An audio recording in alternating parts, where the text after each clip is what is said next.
Hi hello నమస్తే welcome to SVB store Goliguda. So ఒక సరికొత్త ఐటమ్ తోటి మేము ముందుకు వచ్చాను. ఇది వచ్చేసి కలశం స్టాండ్. ఇది వచ్చేసి చాలా సూపర్ ఐటమ్. మీకు ఇక్కడ ఒకటి ఎగ్జాంపుల్ చూపిస్తాను. ఈ మన కలశం ఉంటుంది కదా, చెంబు మీద మనం కోకోనట్ పెడతాము, కొబ్బరికాయ.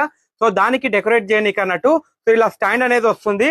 అండ్ ఇది వచ్చేసి ఇది మన పువ్వులు అనేది ఇందులో మనం ఇన్సర్ట్ అనేది చేసుకోవచ్చు.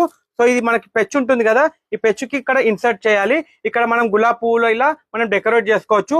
అండ్ ఇక్కడ కూడా మనము మన ఇంట్లో పూల దండలు గుచ్చుతాం కదా, ఈ పూల దండలు ఇలా ఇక్కడ హ్యాంగింగ్ చేసుకోవడానికి చాలా బాగుంటుంది. సో మీకు ఒకటి ఎగ్జాంపుల్ అనేది చూపిస్తాను. ఇక్కడ చూడొచ్చు గోడి, ఇలా పూల తోరణ ఉంటది కదా, ఇలా మీరు డెకరేట్ అనేది చేసుకోవచ్చు. మీ క్రియేటివిటీ ప్రకారంగా ఎలా హ్యాంగింగ్ చేస్తారో అది మీ ఇష్టము. సో ఇది వచ్చేసి మనకి 250 రూపీస్ ఓన్లీ. ఇది ఆన్లైన్ లో మాత్రం 500 400 అలా ఉంది. బట్ మన దగ్గర మాత్రం ఓన్లీ 250 రూపీస్ ఈ 2 పీసులు అనేది వస్తుంది. కొబ్బరికాయ మాత్రం రాదు. కొబ్బరికాయ మీరు కొనుక్కోవాలి ఇంటికాడ.